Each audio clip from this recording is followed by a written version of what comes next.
The events of 1961 to 1963 had considerable effect on the Soviet Navy. The significance of the Navy within the armed forces was enhanced, for naval forces could help to counter the US Navy's Polaris submarines, could help to redress the missile gap that had in fact existed in favour of the United States, and might make future incursions into the Third World more successful. With respect for shipbuilding programs, the construction of Qaeda-class cruisers was halted after only 4 units built. Plans for a larger Shadrach-armed ship for the anti-carrier role was abandoned. The anti-carrier effort we left mainly to aircraft and submarines armed with cruise missiles.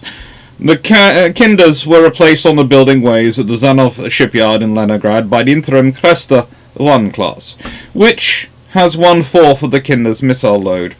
However, the Kresta 1 has improved anti-aircraft and helicopter capabilities, and only 4 of these ships were built. The matured Kresta 2 design appeared. The Kresta 2 is an anti-submarine ship with long-range anti-submarine warfare missiles, replacing the Shadrach's anti-ship missiles. Interesting. That, of course, is Norman Palmer. And that is the guiding point I have used for a lot of this work, I have to admit. I am shamelessly using Norman Palmer as the base point of much of my discussion.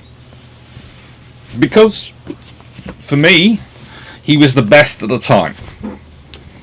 There are others who have come later, who have made significant inroads and discussions.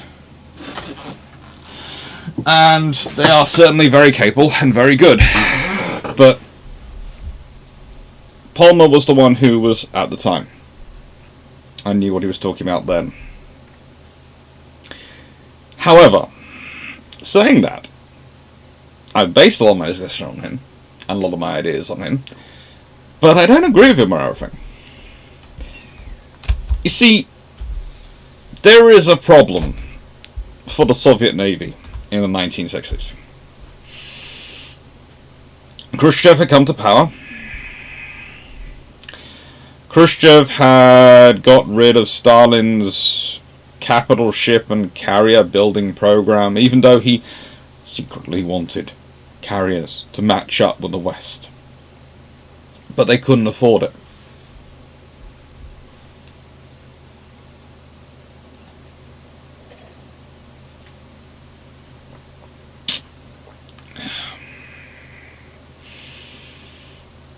He had wanted all these status things going on, but he hadn't been able to afford it, is what he says. And then he starts putting missiles on Cuba. Now, we all know what that leads to. We all know the reality of that situation, of the very real potential of nuclear war that comes out of that particular period of the Cold War. And yet,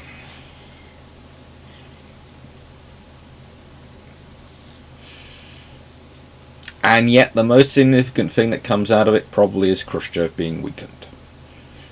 We don't even really see it happen. It isn't a big thing. He isn't a fall from grace with bloodshed. No. He is a drop in power. And at that point, they stop building the Kinder class. When it's realised. And they start on the Crestas.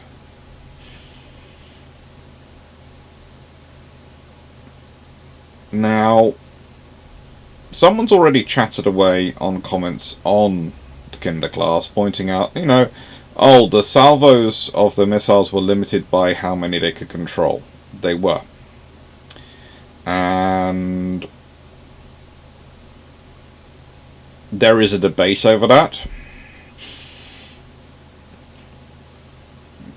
There is a debate over that because it was theorized and planned to be 2 salvos of 8. But it was found in practice to be 4 salvos of 4. They could fire 4 missiles at a time and control them. They planned for it to be 2 salvos of 8. It became 4 salvos of 4 because of the control systems. And this feeds into the next class and what they're deciding, because when they go with the Krestas, well, if you can only control 4 missiles, you might as well only be able to launch 4 missiles.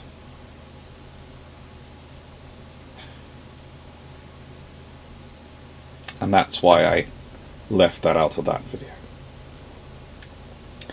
But also, they have another problem coming up. They've got the Kinders, they have the Krestas, they have the Sveldovs in service, the Shapayevs in service. They have all those vessels in service, and yet they've just realised the area they thought was their strongest area, the submarines, was not. A big part of the Cuban Missile Crisis is the fact that there is a huge underwater shadow war going on around both task forces at that time.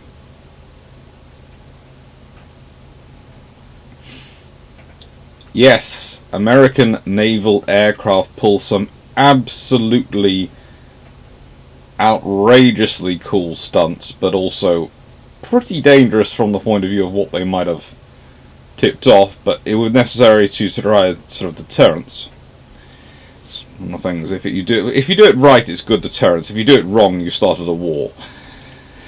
It's a fine line to walk, and the trouble is, if you don't walk it, then you won't have deterrence. But the thing is, Khrushchev had been the one who'd stopped the carriers and the battleships and the other major projects of Stalin. And now he's weakened. And now the man he'd appointed to replace Kuznetsov, the man he'd appointed with the aim of stopping those construction programs, is strengthened. The Navy is strengthened. You've weakened the Navy. You weakened the Navy to the point to which they could get boxed around because they didn't have any means of deterring it. Now, Khrushchev hasn't fallen from power. He's just reduced his power. So you can't move quickly. But you can start to change the conversation. First of all, you have to show the weakness you have. Okay, we need anti-submarine warfare capabilities. Alright. And you migrate the Kinder design to the Kresta 2 design via the Kresta 1. And the main difference is not the missile systems. They come in the Kresta 2. The main difference between a Kresta and a Kinder is the helicopter, the hangar, the landing platform, the placement. Yes, they also have more anti-aircraft missiles, which is useful, and a better missile, which is even more useful. But what do they really give the Soviet Navy?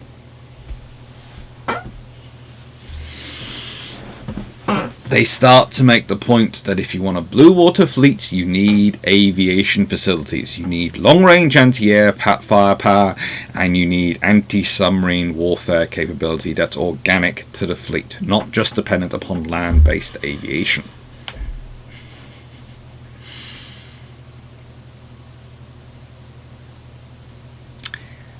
It's a strange thing to think about, because the amount of times you'll read it, look at the history, and you'll look at some descriptions of the history, and they're going, the Russians are making a big thing about eschewing carriers.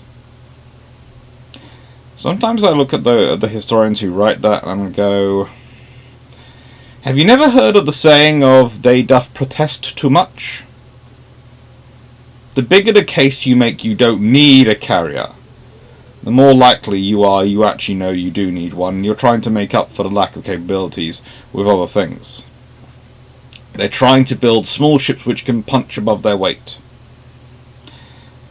Oh, good lord, which modern navy does that sound like? Which modern entire defence philosophy does that sound like? Punching above their weight. Oh yes, Britain. So these are what they'd started with.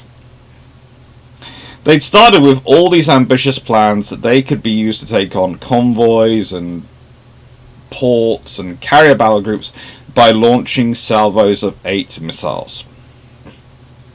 Then they'd been unable to control them. Their systems hadn't allowed them to control more than 4 at a time. Usually 2 from each launcher. They tried all sorts of experiments with the 4 of them. But it wasn't working. And at that point, that's when you start to think, well, what am I using this space for?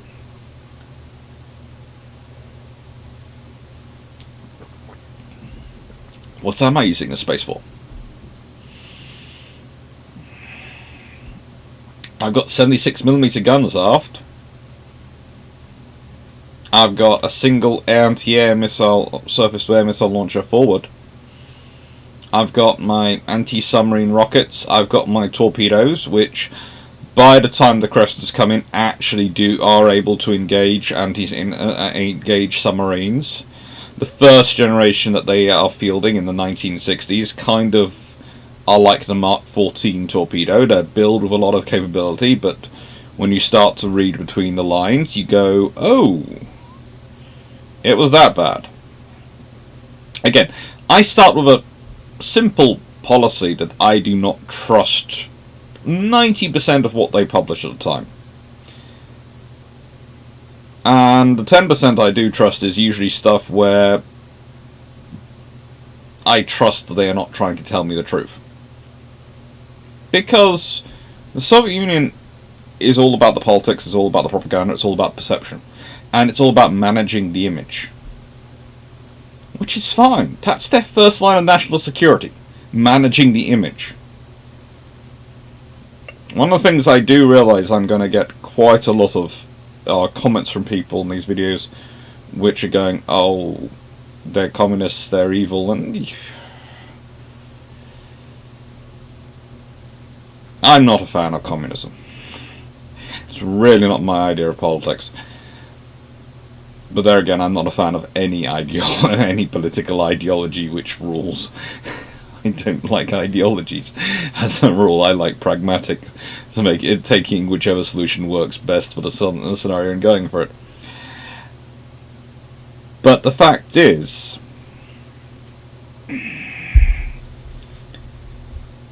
there is one thing about communism which is fairly honest and open. That everything is subordinate to the political aim. And that guides a lot of the strategy and a lot of the thinking of the Soviet Navy's designs and developments. However, it is only guiding it within the limits of that is how Gorshkov has to present it to make it unassailable.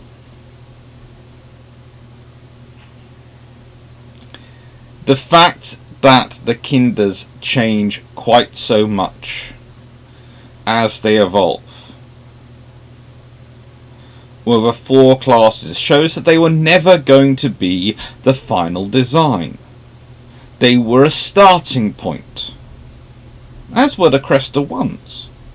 They are a starting point. They are about developing technology, about developing capabilities. That's another reason not to build them the same size you built the Sverdlovs. If you look at the Royal Navy, when they were developing the 6-inch gun, when they were developing the things they wanted to do, they built small cruisers. Once they were happy with the 6-inch turrets and they had the nice triple turret, whew, hello Town Class, hello Crown Colonies. Hello.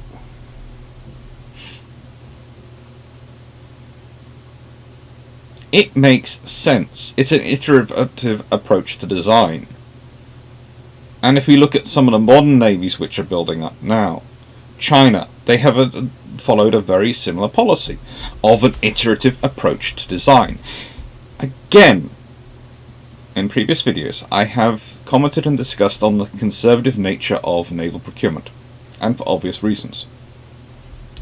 You don't want to take a risk which gets your country destroyed. So you make minimal changes between designs. So it's based on something which works with a couple of few things which you don't know. It's a good approach to make. It's a sensible approach. It's a very safe approach to make. And again, it's how you can change things up. And if you go back to the Royal Navy and the Dreadnought race, between every evolution of Dreadnoughts, there is usually no more than 1 or 2 changes in the fundamental design from the previous generation. Gun caliber's gone up from 13.5 to 15 inches. Cool. Speed's gone up. Cool. Everything else is pretty much the same. Yep.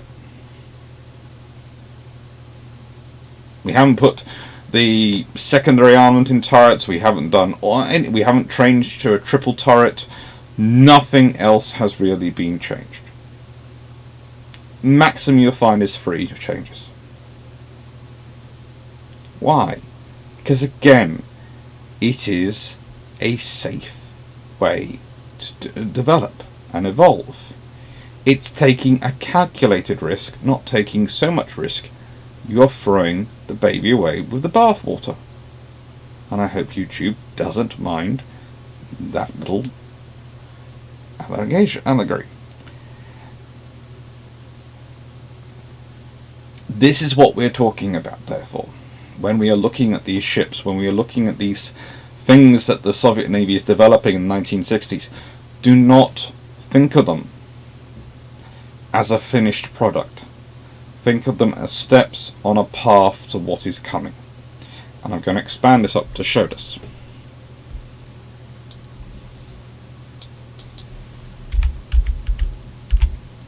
So, the Kinders start at 4,600 tons in standard, 5,700 tons in full load. Krestas, 6,150 tons in standard, 7,500 tons full load. The Kresta 2s, 6,200 tons in standard, 7,700 tons full load. Now, I would not say the Kresta 2s are the finished model either, because if you look, they still have changes and developments in them as well. But they're getting closer to it, and so they build more. You get 4 Kinders, 4 Krestas, 10 Kresta 2s. Again, if you look at them, their length is slowly increasing. It goes from 143 metres on the Kinders to 148.5 metres on the water, 143 metres overall on the Kinders, 155 metres overall on the Krestas, and 158.5 metres overall on the Kresta 2s. There is a lengthening going up. These are growing into cruisers. They've settled on a speed, 34 knots. They've settled on the turbines, the shaft horsepower. They have got, once they get into Krestas, they've got all pretty much they've got the same beam, 17.1 metres. The Kresta 2 actually has a draft of 6.3 metres, which is in the middle. The Kresta itself originally had a larger draft. Now, the big difference starts to come down when you look at the range. 2,400 nautical miles at 32 knots. 2,000 nautical miles at 32 knots for the Kinders. The Krestas is listed at 34 knots, that's 1,600 nautical miles, but honestly, I can't imagine that at 32 knots, which is still going to be using a huge amount of fuel, that's going to increase by 800 nautical miles as the difference between the 2 knots. It would also seem quite obvious that 7,000 nautical miles at 14 knots for the Kinder, 7,000 nautical miles, 14 knots for the Kresta, and 10,500 nautical miles at 14 knots for the Kresta 2 is again a big improvement. And again, it's talking about the Kresta 2 having a range of operation. Now, the main difference for the Krestas is, of course, they carry more anti-aircraft weapons. The Kresta 4 goes up to 2 twin SAN-1 anti-air launchers. That's the same system as was in the Kinder, but they've got 2 rather than 1, and they've got 44 missiles. Kresta 2 Well, that has two twin SAN-3 anti-air launchers with 72 missiles. Kresta has Shadrock anti-ship missiles. If we look at the Kresta 2, that has SN-14 Silex, 2 quad launchers, 8 missiles. Guns, pretty much the same. Well, this Admiral Dozert starts off with the 4 multi-barreled 30mm guns, and those are what become the core for the Kresta 2. Still having they've got 57mm though for the Kresta and the Kresta 2. This is a drop down from the 76mm on the Kinders. So the guns have become more about their anti-aircraft capability. 76mm is a more general purpose weapon, the 57mm is viewed as more of an air defense weapon. And again, the big difference. Kresta has the same hull-mounted sonar as the Kinder. The Kresta 2 has the new bullnose, medium frequency hull-mounted sonar. And both of them carry hormones. Ah, lovely. The Ka-25s. Nice helicopters.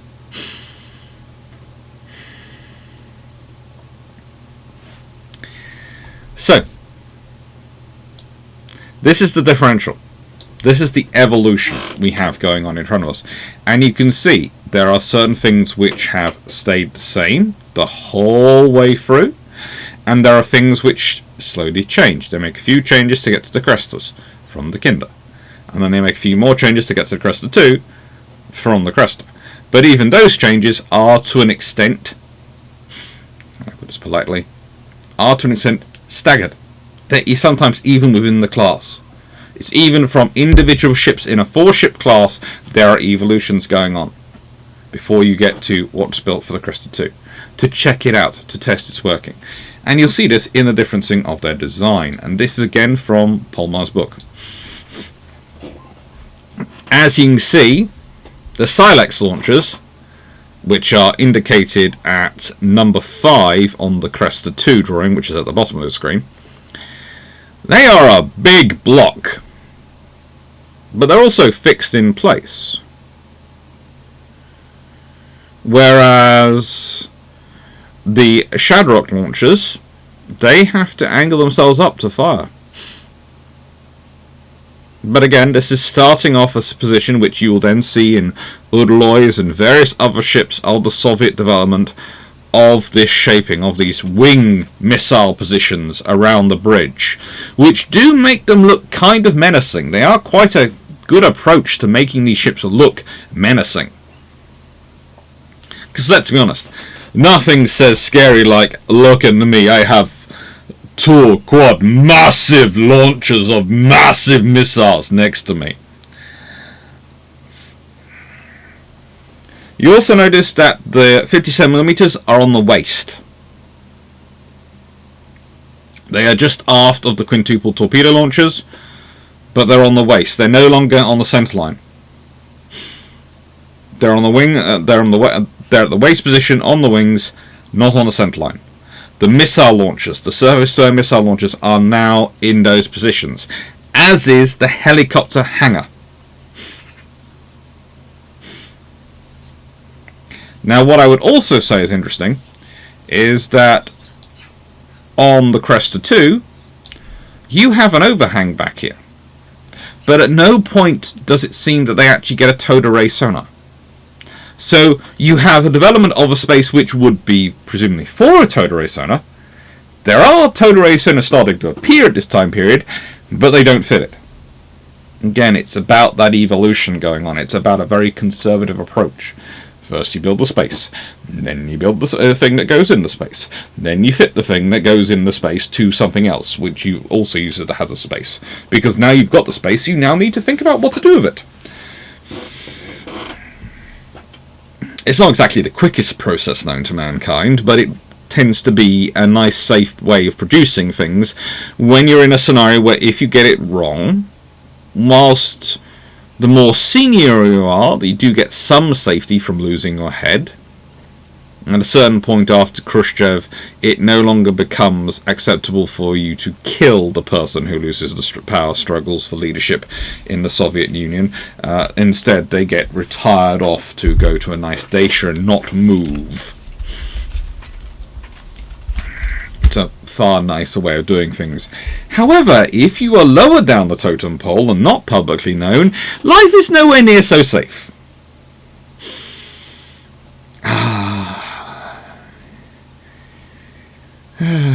You've got to love an ideology, haven't you? Anyway, these are the Krestas, the four of them. Vladivostok, Visa, Amundrozod, Amulzazula, and Sevastopol. Which, if I remember correctly, that's number 1 built. Then it goes 2, 3, 4.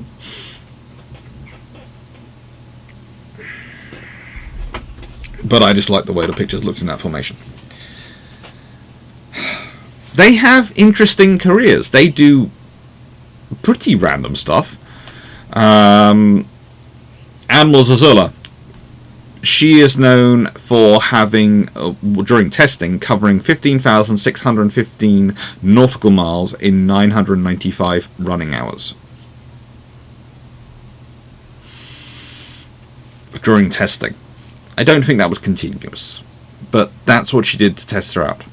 She's then formed parts of the Naval Parade in honour of the 50th anniversary of the October Revolution. And in January 1968, she was attached to 120th Missile Ship Brigade of the Northern Fleet, based at Severomorsk.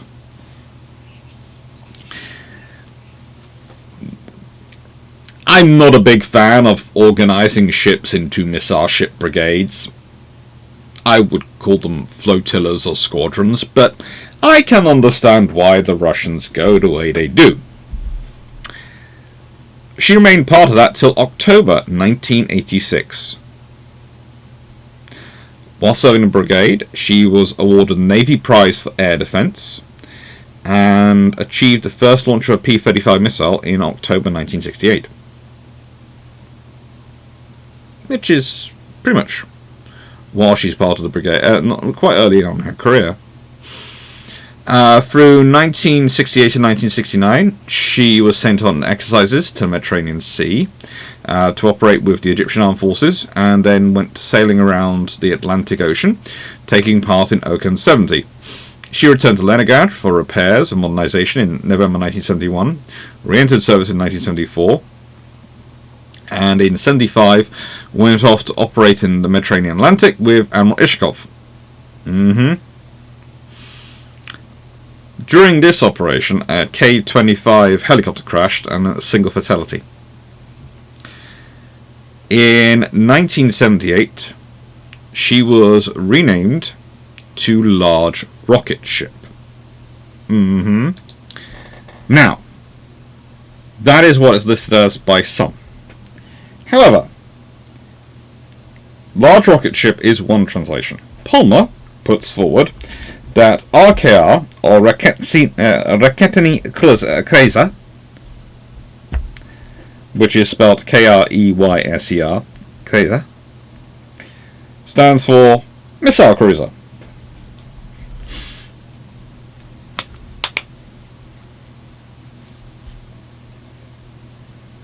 Which is, I would say, probably quite right, probably there on the money.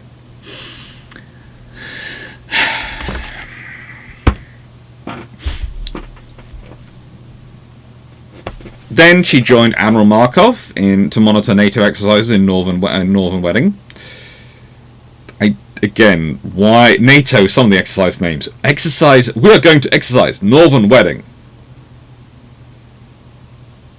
Okay. Please, I realise you have random name generator for exercises, but please, whoever came up with that one and allowed that one through the random name generator, can they go to a calm, quiet place and be kept away from the name generator forever? I'm hoping they are no longer anything to do with name generator, seeing that was in 1978. But on the outside chance that they were a newbie. Which could happen. That's only 46 years ago. And if they joined the services when they were in their 20s, they could still be round as a civilian assistant somewhere in the Department of Defense. In which case, can we please keep them away from the name generator? Just a small request. And then she took part in Atlantica 84, which was the Soviet equivalent exercise that year. Fun times. During modernization, 1984, so it must have been a couple of years later, but that's the next big thing on my list of things. And I think Northern Wedding was in 78, so 6 years later. I love my notes sometimes. After modernization, she is assigned to the Baltic Fleet and joins the 12th Missile Ship Division in May 1992. In 1994, though, she's decommissioned and broken up in Baltic in 1995. For some reason, I can't think what happens. But I also find it interesting that the ship was being modernized and upgraded in 1992.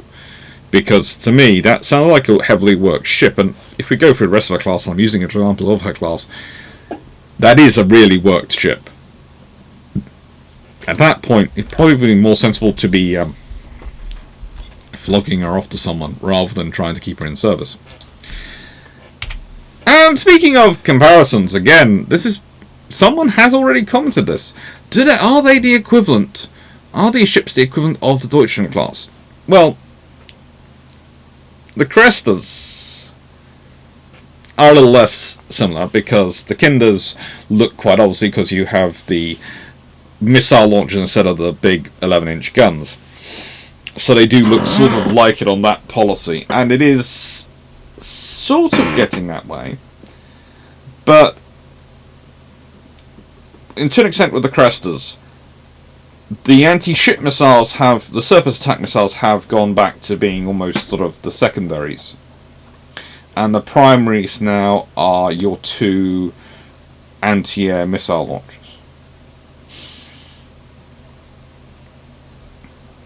And to be honest, if you want to ask what a ship is about, what its role is going to be, what its primary functions are, look at what it places in positions of preeminence in terms of its weaponry.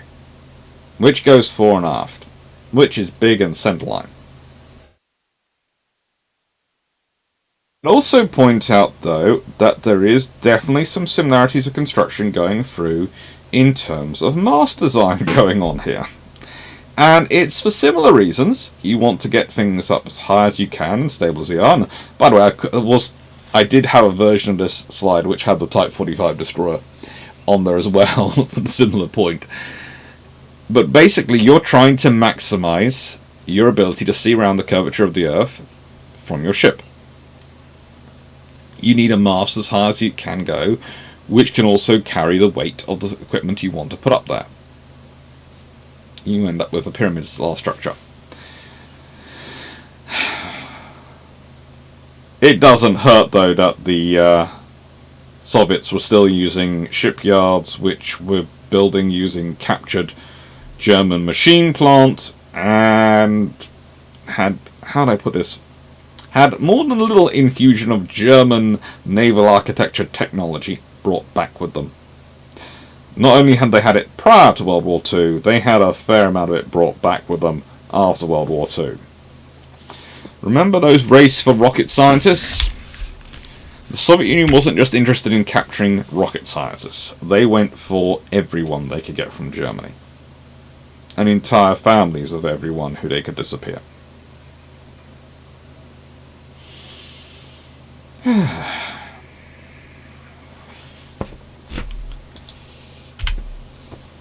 Doesn't necessarily get you the best designs, though. I would say this.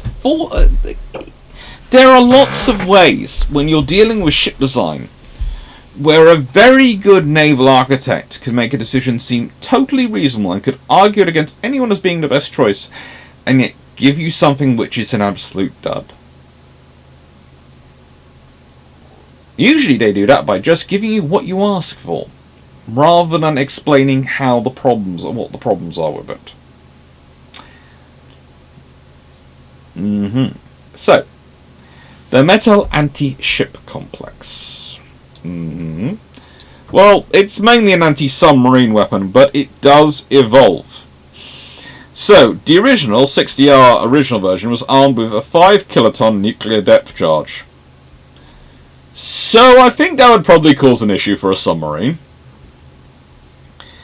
And there was also the 70R, which was the original version, armed with an AT2U ASW torpedo. And then they sort of started upgrading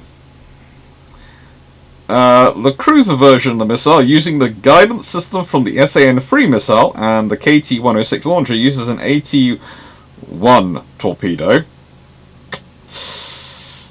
It just gets more and more fun as you go on. So, specifications.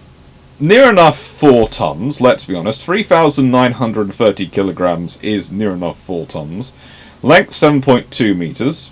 That's for the 85R missile. Warhead, various anti-submarine torpedoes on nuclear depth charges. Later multi-purpose torpedoes and 185 kilogram shaped charged warhead against ships. Solid fuel rocket for the propellant. Operational range 10 to 90 kilometers for anti-ship, 5 to 50 kilometers for anti-submarine. Maximum depth 20 to 500 meters. Maximum speed Mach 0.5. And it's a radio command via helicopter or other external guidance, plus infrared seeker for the missile system, for the anti-ship missile. Now, Kresta 2s, Karas, Vesniks 1 and 2, Udlois, and Kirovs all mounted these weapons. This is the next generation of what you're building a ship around. And again,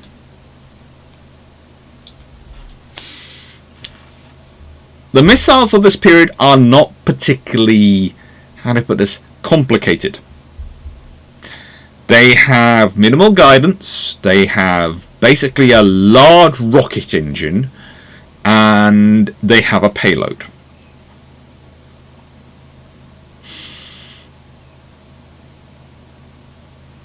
It's not particularly complicated. It's fairly brutal. But it works.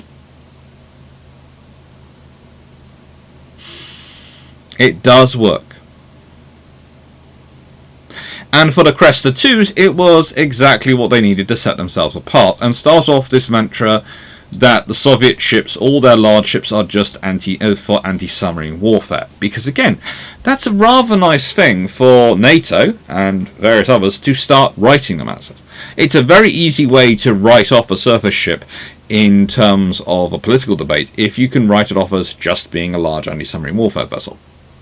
Oh yes, that's just an anti-submarine warfare ship.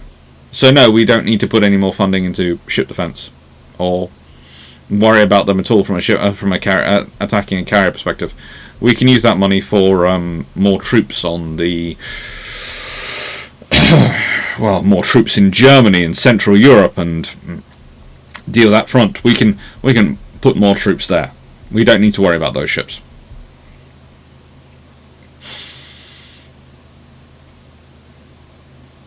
Especially the torpedo versions, I have to admit, whilst possibly being limited in terms of their capability against surface ships, the idea of being able to heft a torpedo into the range of a task group and launching it in, I have a feeling that would cause quite a lot of disruption. It would cause quite a lot of disruption.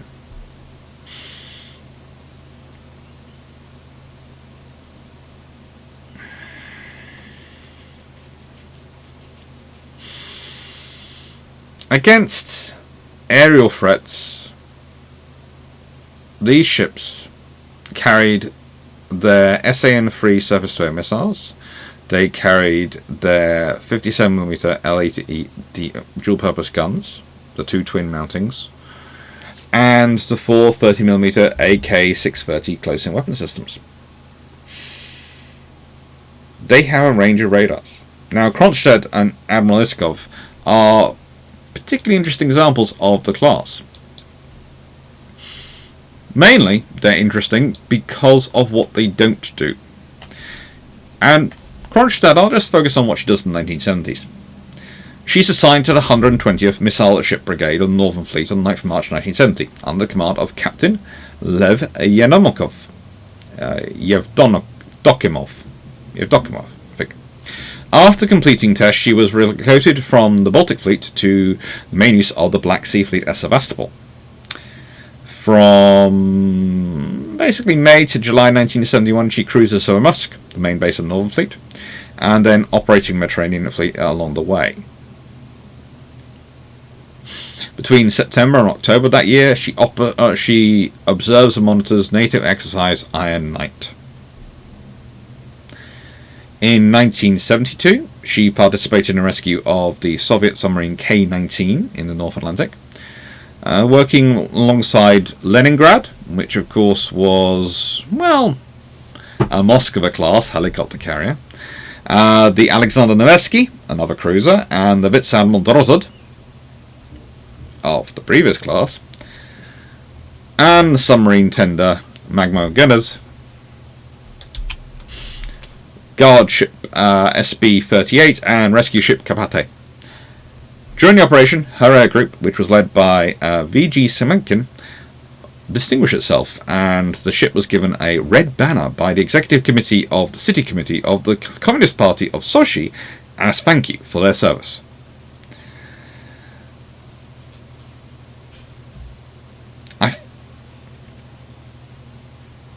Let's put it this way. I always loved the fact in the Soviet Union they just have committees for everything, and everything has multiple committees. It's a great way of ensuring you are not personally culpable for anything by having every decision being made by a committee. Well, it was the best decision the committee could make, based on the information the committee had available. I am not personally responsible for this. No, it's not me. It was the committee. We all share the blame. By 13th December, decree of the Presidium of the Soviet Armed Forces, she received a Jubilee Badge of Honor on the 50th anniversary of the Communist Party's Central Committee. Please note, she's getting all these awards just from committees.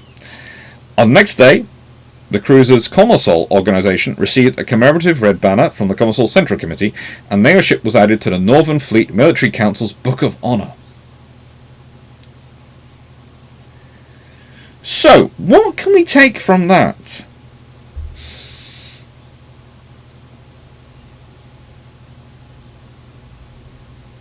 She did well. She did really well. But she does so well they're making a very big fuss over it, so obviously they are covering up something, would be my mind. Because any time anyone makes a very big public fuss or something in a totalitarian regime, they are either trying to make up for something and create heroes to cover a loss, or they are trying to create a story to draw you away from another story. And that's a lot of effort. She also then went in and participated in Exercise Laguna in 1973, which was searching for NATO submarines in the North Atlantic. She did this alongside her sister, Admiral Nakhimov, and some other vessels of an anti-submarine warfare group. They thought they detected a potential NATO submarine in the Norwegian Sea, which was tracked until it reached Norwegian territorial waters. During the 19 days of the exercise, she managed to steam near enough 6,700 nautical miles. In June that year, Kronstadt made the first SSN-14 launch, the Silex or metal system, in the Northern Fleet area. And this was assessed as good. Which I'm sort of surprised at, because how do I put this? When they had done quite as much effort as they had to publicize that event and make it as visible as they could, assessing it as just as good rather than excellent would suggest to me that there had been a lot of issues go wrong, or that the person in charge of assessing the operation was a master of understatement and felt that good would be perfect to set the tone right for the public perceptions. I'm not sure. But certainly it's one of the two. Anyway, here is the more interesting thing. What the Russians call Storm, and what NATO calls Goblet. I would just like to say something, just a small thing. I do sometimes think NATO, when giving Russia names for Russian things, does pick a name which is a little bit on the side of we are going to be rude about you. Not so much that anyone can really take massive offence, but enough that you're calling an anti-aircraft missile Goblet. Okay. Carried in pairs on rotating twin launchers. Speed Mach 2 to 3. Length 6,100 millimeters, roughly 20 feet. Mass 1,844 kilograms. That's, again, not that far off 2 tons if we're thinking about it. So let's be honest, these are not exactly light things.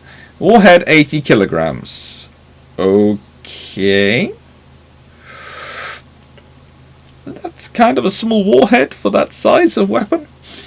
But actually makes point at this time. That is kind of normal. Effective altitude and range is sort of 125,000 meters. So theoretically up to really 80,000 feet. Engagement range, again, effective engagement range is 3 to 30 kilometers for the first generation. The next generation sort of gives a 55 kilometer range. Radio command guidance, and radars often used with the M11 included headlights for fire control and topsail for search radar. So if we go back, we can actually look at these ships and we can work out, yeah, when are they planning for this system?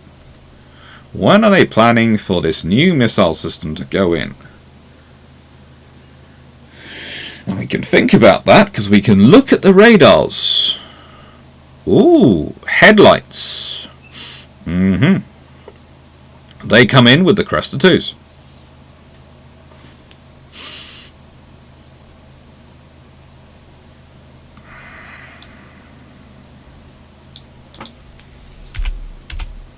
It's an iterative process. It's a development going on. Now, again, I will say there is some sort of interesting things going on because you have discussions on how many of those missiles they carry. And some people say this number, some people say that number. Again, I'm going with Palmer's.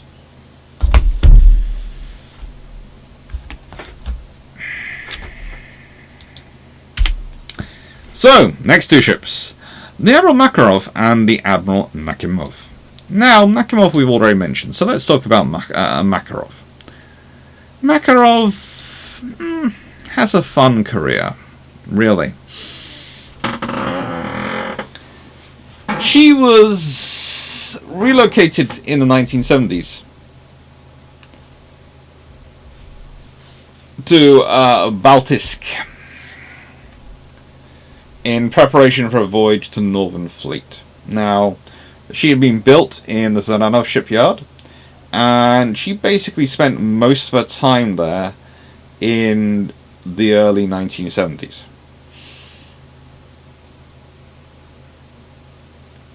So it's sort of 1972 we're talking about. While she's there, and she's been moved there for a very specific reason, she's visited by the Defense Minister, Andrei Greco, and more importantly, Sergei Gorshkov, the Admiral of the Fleet of the Soviet Union. They come to visit their new ship. They come to see where they are in the process of development. Now, if you are looking at the Admiral Makarov's design and the picture there, you will notice something looks very interesting about that hangar. It really does look kind of interesting about that hangar, doesn't it? Now, you're probably going, why is that roof sticking up? Why are those doors shaped like that? What is going on there, Alex? Well, let me explain with the help of an image. I'm not quite sure where I got it from, but I know it's accurate. I've just picked it up over the years. This is the hangar arrangement on a Kresta 2.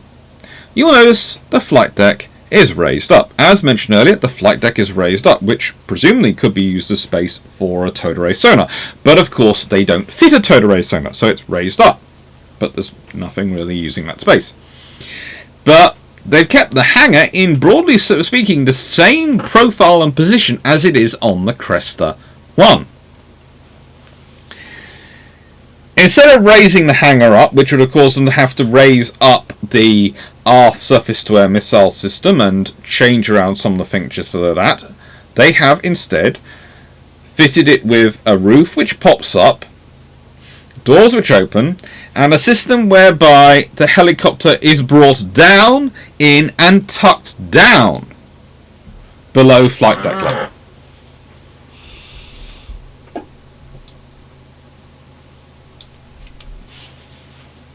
The amount of effort you can go to try and not make design changes is, again, interesting. But again, I feel this is not just... It's a very innovative idea. I do accept that. It's a very ingenious solution to a problem which is entirely created because no one wanted to change design too much. And again, this is the point I was making about naval architects. If they really want to cause you trouble, they give you what you ask for.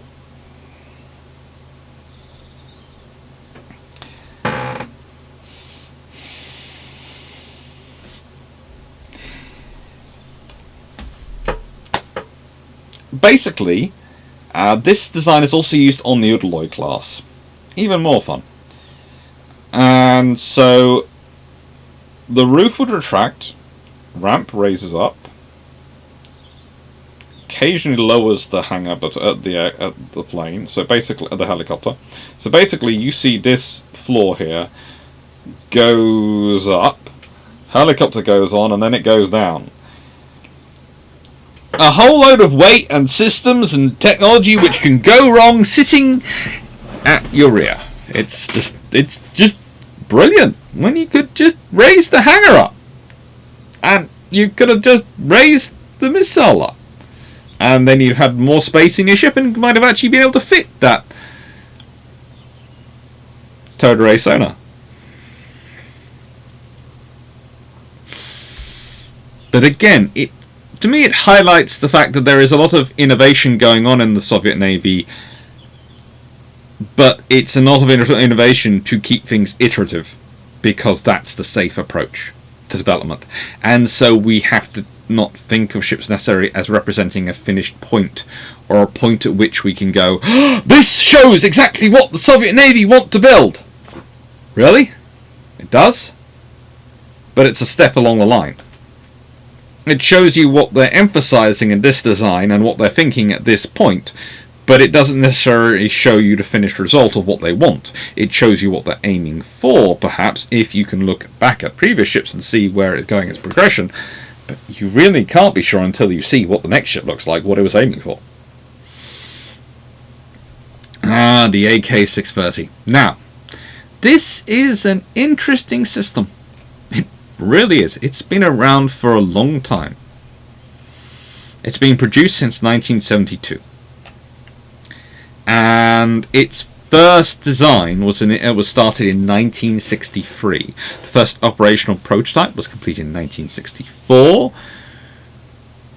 Trials on the system, including radar, controls, etc., actually continued until 1976, and that's when the system was accepted for service.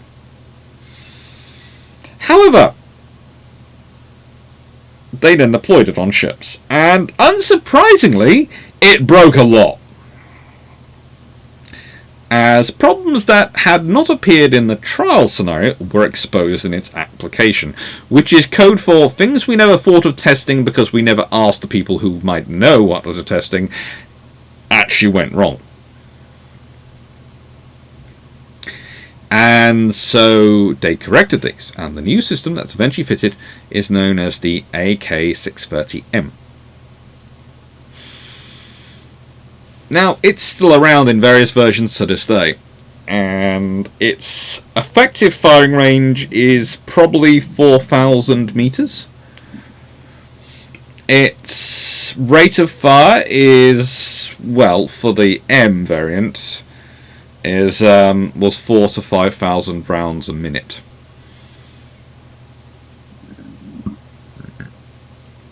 But there is a small issue with this. They can get through their rounds very, very quickly. They can get through the amount they carry very, very quickly. So you need to be carrying quite a large stockpile of ammunition to keep that thing fed. Or it's going to run out incredibly quickly.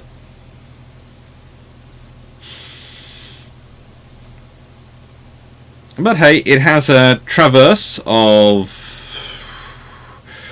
well, it can do plus or minus 180 degrees in roughly 80 seconds on the AK-630M2. 70 seconds was what their plan was for the previous generation. I'm never quite sure I agree with those ones.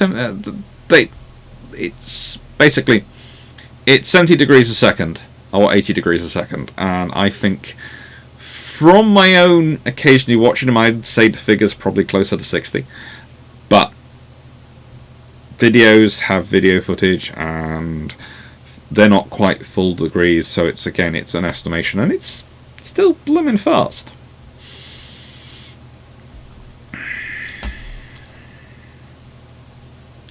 And of course, the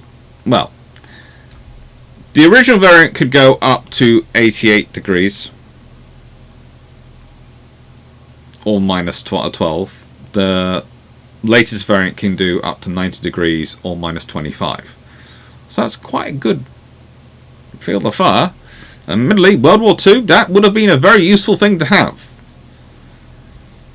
Very, very useful thing to have. Yes, it's firing a 30mm round, but it would have been a very useful thing to have in World War II. Very, very useful one to have.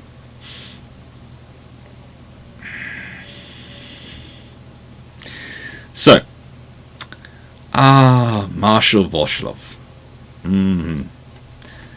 Another ship with an interesting courier.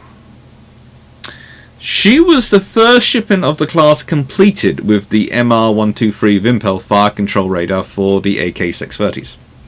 The first 4 ships didn't receive it.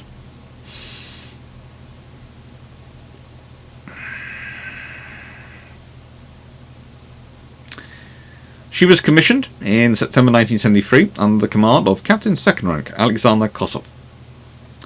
Now, again, she's another ship which gets sent to Baltisk to be checked over, and then she decides to prepare for its voyage to Vladivostok,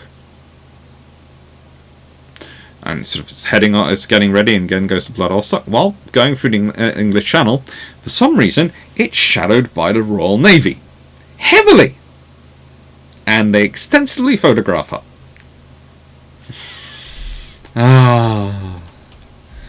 This is her in roughly 1990, and it becomes a small obsession of the Royal Navy to keep photographing this ship wherever it goes around the world. This was the first time a Kresta II cruiser had been spotted in Western waters, close enough that, rather than international waters, that they could get really close and inspect it and get some really good pictures of it. That mattered. During the voyage, it visited Port Louis in Mauritius. It was accompanied by the tanker Grozny, Grozny, single Y. Between the 2nd of March 1974, then Malabo and Equatorial Guinea, and then Berbera, Somalia, between the 3rd and 17th of April. When it reaches the Far East, it's assigned to the 201st Anti-Submarine Warfare Brigade of the fleet's 10th Operational Squadron. Again, the level of complexity of command structures going on here. I keep expecting them to say more committees. Every time I read my notes, I keep going, where's the next committee going to be? It's the thing which the Soviets have. They are really, really many layers of organization. You will see, this is the thing, there are two things you can tell whenever you're looking at the Soviet Navy. One, people, if they're around for any long time, will suddenly have a sea of gold and brass and silver on their chest. They will have an absolute sea of it. Secondly, they will have a command structure which is so many layers and so many things going off and off and off. You need a version of the London Tube map to figure out exactly what's going on where and who's in command of what.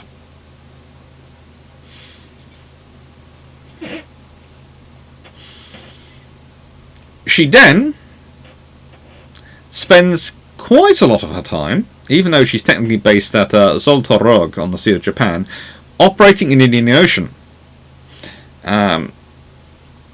Goes back to Vladivostok only for routine repair. Participated in a rescue operation for 3 Riga-class frigates off the Sakhalin flotilla during severe storms in the Sea of Japan during 1977 in the winter. This storm actually damaged the stern Storm launcher and the forward Volga navigational radar. And so she goes in and have those fixed. And then takes part in the Pacific Fleet maneuvers in 1978, which were observed by the General Secretary of the Communist Party at the time, Leonid Brezhnev. And, of course, Defense Minister Dmitry Ustinov. Always nice to have the top brass around.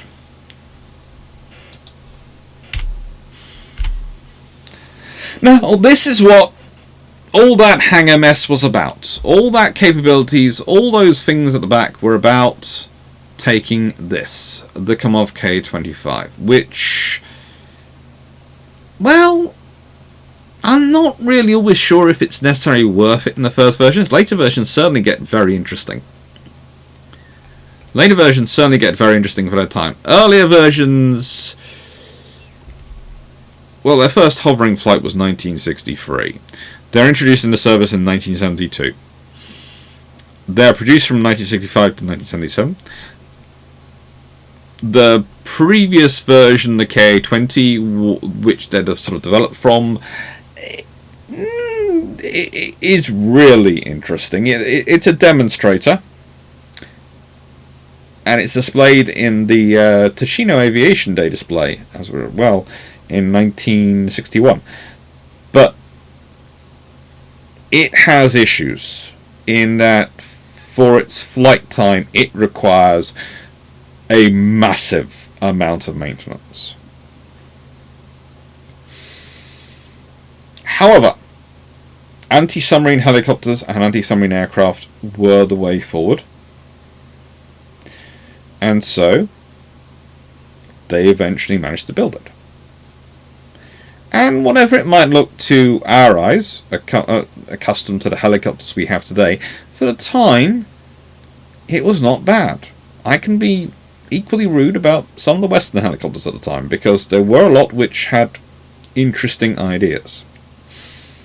Now, the first variant, sometimes known as the Hormone A, but also known as the Ka-25 BSH, was anti-submarine warfare pure. It had a radar, but its dipping sonar has a towed magnetic anomaly detector, torpedoes, can take nuclear or conventional depth charges, all sorts of things. Aircraft. And it slowly is upgraded. Slowly.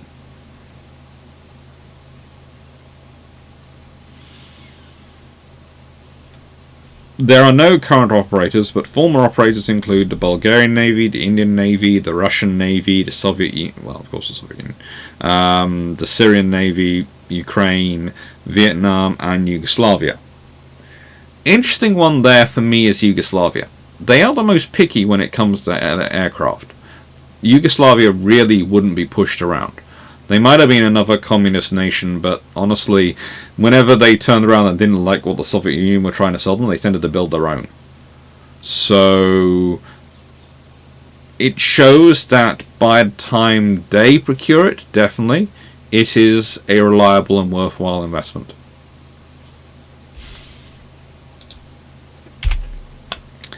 Vasily Chapyev, Marshal Timoshenko, Admiral Isakov, and Admiral Yumashev. Now, I have to admit, I'm not giving too much detail about their careers. I'm not doing what I would do with the gun cruisers and the earlier vessels. And there is a reason for that. Some of the stuff they get up to is still kind of interesting from our perspective. But also, there is the fact that, luckily, for these ships and for our ships, they didn't have much of a war-fighting career. Most of their careers were patrols, presence, deterrence missions. This is the norm. Okay? Most of a warship's life, especially now they're usually in commission rather than in ordinary, is spent wandering around the world doing the presence mission, doing the diplomatic mission, doing the status mission, being the visible signs of capability of their nation. And these were very visible signs of the capability of the nation. Let's be honest, they are festooned with massive missiles. There is no picture you can take of this ship unless you zoom in incredibly closely, which does not have a weapon looking at you. They look like any 6-year-old's dream idea of what a warship's going to be. You give a 6-year-old, anyone, and you tell them to draw a warship, it will come out festooned with guns, missile launchers, all sorts of things all over the place. Well, again, there is a point for this.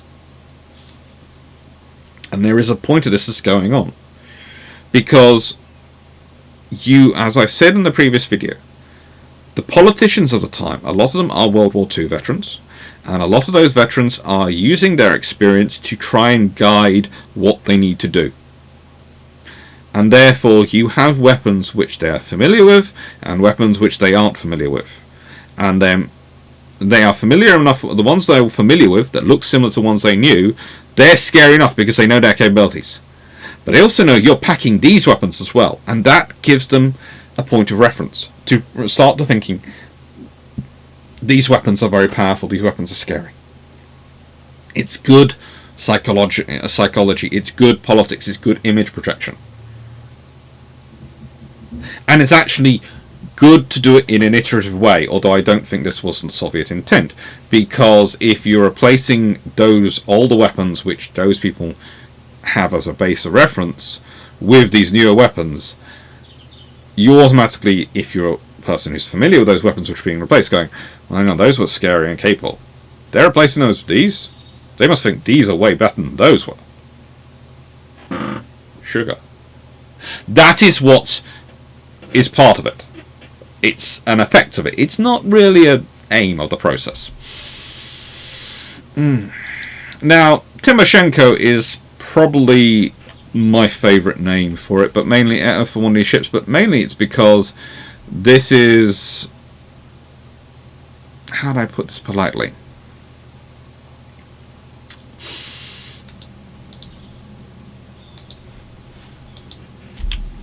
It's named for someone who really tried. He really tried to serve the Soviet Union as best as he could. And he actually managed to survive with Stalin.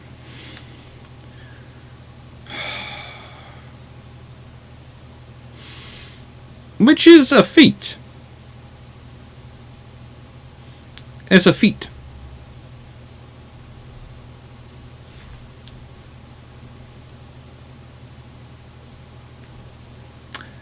And he never gets taken out by Stalin, so I'd say that's a pretty cool thing to actually to have risen to the level of prominence he did, Timoshenko did, and not get taken down by Stalin. Either shows that Stalin hadn't managed to do it before he died, or you were successful at keeping Stalin's, how do I put this, base urges of fear against you limited.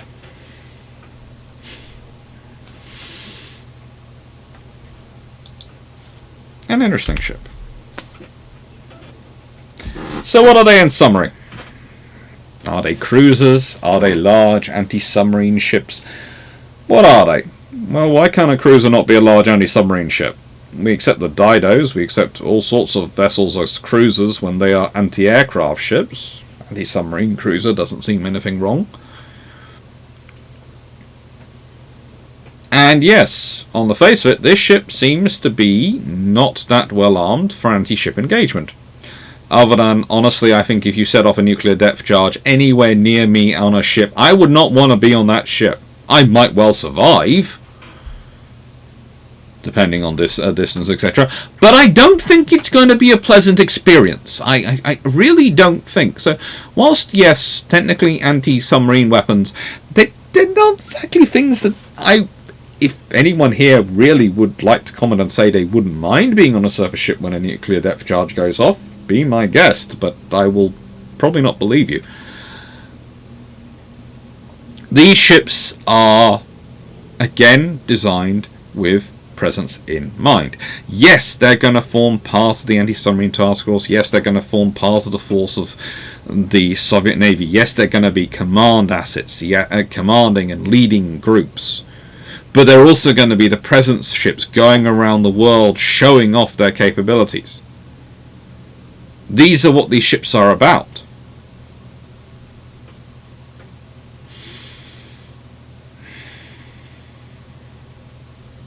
They are an iterative design. They're a good design. For what the Soviet Union is producing at this time, they are a good design, and they have some very interesting and nice lines. I would so have the stern I would have completely reorganised. I would not have a hangar with that facility. The fact that it carries on into the Udloys and is considered something of a benefit, and it's a good idea. You sit there and go, how? Between you have the Kara class next, and then you have all other sort of vessels going on in terms of cruisers. The Udloys are destroyers, and you carry on this idea into these poor ships, and you're going, why? Why would you do that to your ship? Why? Anyway, good ships. They have an interesting range of radar and electronic warfare kit. Again, I'm avoiding talking about this as much in these first couple of videos because I want to talk about them especially in the third of the Soviet Navy series. So there are certain things I am keeping off because this is part of a whole wider series on the Soviet Navy I'm doing. Okay, so there are things which make it into the videos, things which don't. But the question I want to ask you today is this: do you think that hangar design is a good idea? I know I am very dismissive of it, but I would like to hear that. I'm sure there are some reasonable arguments. Do you think it was a worthwhile thing to do this to a hangar in order to avoid modifying the arrangement of the after missile launchers, etc.? Do you think it was sensible? Thank you very much for watching. Hope you enjoyed. What have we got coming up? We have tomorrow, we have the Patron 68 Live, we have the Royal Navy and the dual purpose 4.7-inch gun mount. Long Patrol for that will be on Saturday, so if you don't like lives, the recorded video will be coming out Saturday. And the next Soviet themed Navy video will be the Soviet Navy 1939 to 65. So what I'm calling Kuznetsov to Gorshkov in my mind. And yeah, that is Friday's video. I hope you're going to enjoy it. Take care. Have a nice day, and thank you for watching.